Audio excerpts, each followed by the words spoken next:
O surgimento do transporte ferroviário esteve estritamente ligado à Revolução Industrial, durante os séculos XVIII e século XIX, sendo este um dos principais inventos daquela época, juntamente com a máquina de Tir, que era movida a vapor.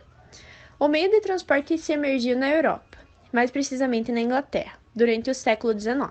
Por volta do ano de 1850, nas proximidades de Londres, as locomotivas atingiam até 70 km por hora, o que era uma velocidade alta para aquele momento histórico. As locomotivas eram movidas a vapor, o qual é gerado a partir da queima de carvão. Após o surgimento desse inovador meio de transporte, rapidamente a sua tecnologia se espalhou para outros lugares do mundo. Hoje em dia, o transporte ferroviário é encontrado em todos os continentes do globo. Diante do arsenal tecnológico do mundo atual, o mesmo ainda não ficou para trás. Existem trens modernos que alcançam uma velocidade de até 250 km por hora. Sua importância na economia. A qualidade da vida urbana está associada à qualidade da mobilidade, e as ferrovias desempenham função primordial nesse contexto, pois trazem muitos benefícios para as comunidades por onde passam e para o país como um todo. Seus principais benefícios são a criação de empregos, pois em todo o Brasil 80 mil pessoas trabalham em ferrovias. Patrimônio histórico. É comum objetos de vagões e histórias das ferrovias fazerem parte de exposições e museus de cidades, principalmente no interior. Competitividade. As ferrovias transportam cargas que, em sua maioria, são matéria-prima para aparatos básicos da sobrevivência humana. E, por último, sustentabilidade, pois as ferrovias têm pouco gasto de energia e poluem menos o meio ambiente. Além disso, as ferrovias não correm risco de congestionamentos que podem causar perda de 156 bilhões de reais ao ano no país, segundo dados das faculdades. Nossas principais linhas férreas são a Estrada de Ferro Vitória a Minas, com 905 quilômetros de extensão. Seus principais pontos ligados são de operações de minério de ferro no interior de Minas Gerais ao Porto de Tubarão, no Espírito Santo. Transporta minério de ferro da Vale e carga geral para terceiros, como carvão e produtos agrícolas. Opera um serviço de comboio de passageiros, utilizado anualmente por cerca de 1 milhão de pessoas. E a Estrada de Ferro Carajás, com 892 quilômetros de extensão, tendo como principais pontos ligados Minas Gerais de Carajás, no Pará, ao terminal marítimo de Ponta da Madeira, no Maranhão. Transporta minério de ferro, ferro-gusa, manganês, cobre, combustíveis e carvão. Opera um serviço de comboio de passageiros utilizado anualmente por 350 mil pessoas. Segurança dos trens. O caminho da segurança ferroviária que envolve todos os aspectos da operação de trens, muitas vezes em áreas urbanas e densamente povoadas. Hoje, a média mensal de acidentes relacionados às comunidades, atropelamentos, abaroamentos e vandalismo está no mesmo patamar das principais ferrovias europeias e norte-americanas. Ainda assim, a companhia está diante de um belo desafio: estabelecer uma cultura de segurança nas comunidades que são atravessadas pela linha férrea. De fato, atropelamentos e abaroamentos, acidentes entre trens e outros veículos são o único ponto em que a melhoria dos índices não vem acontecendo na mesma proporção dos demais.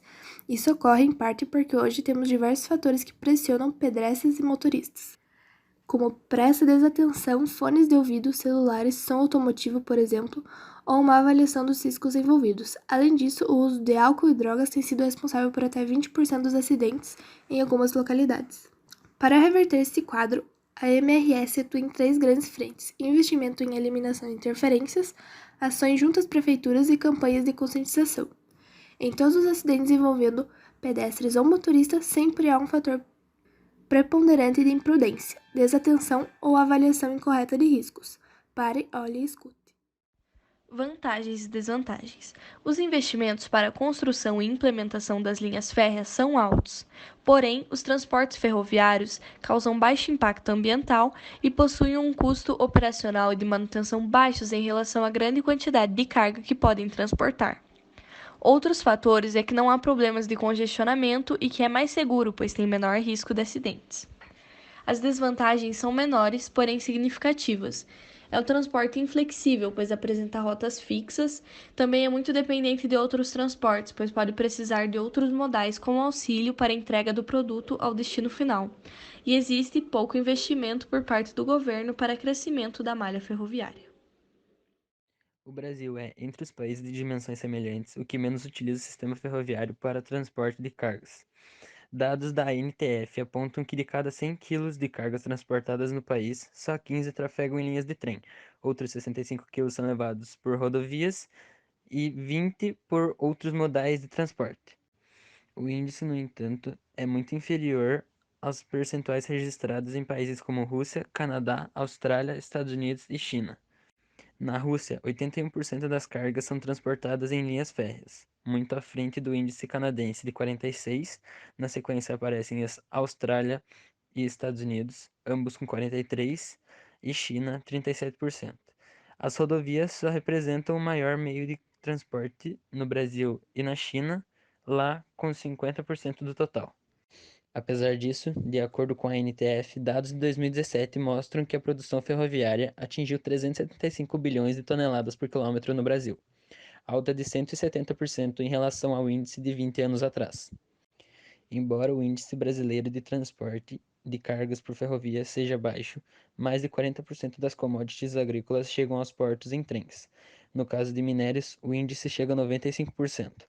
Entre os obstáculos para que o percentual cresça está a tímida malha ferroviária, que hoje equivale à existente na década de 1920, cerca de 29 mil quilômetros, e nem toda sua extensão é utilizada. No Brasil, a malha ferroviária é praticamente voltada para o transporte de cargas, mas algumas linhas no país ainda transportam pessoas. São cerca de 1.500 quilômetros de trilhos para viagens de longa distância para passageiros, feitos pelas ferrovias Estrada de Ferro Vitória Minas e a Estrada de Ferro Carajás, que são operadas pela concessionária Vale. Juntas, elas transportam cerca de 1,2 milhões de passageiros.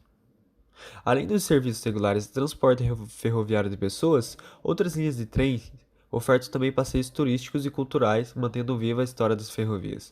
Um deles é o trem turístico Ouro Preto Mariana, de 18 km de extensão, que leva passageiros a uma verdadeira viagem no tempo, com resgate histórico e de contemplação de belos cenários mineiros. Devido ao crescimento da produção nacional da população e da consequente demanda por transporte de cargas e de passageiros, o governo federal disse que iria investir cerca de 200 bilhões de reais até 2025 na malha ferroviária nacional. Tudo isso é devido porque o transporte ferroviário de passageiros é uma necessidade que se impõe, tendo em vista a sobrecarga das rodovias e a busca por um transporte de menor custo que apresente significativas vantagens para o bem-estar da população, para a conservação de energia e a preservação do meio ambiente. Outro meio também muito utilizado para o transporte de passageiros é o metrô, um sistema de transporte subterrâneo. É usado geralmente em áreas urbanas com alta capacidade e frequência. O sistema geralmente é localizado em túneis ou viadutos segmentados em linhas designadas entre estações. Tem como mecanismo propulsor múltiplas unidades elétricas sobre os trilhos ou ainda usam pneus de borracha alinhados, levitação magnética ou monotrilho. O metrô está geralmente integrado a outros sistemas de transporte público e é muito utilizado graças à sua rapidez, eficácia e capacidade de transportar milhões de pessoas todos os dias.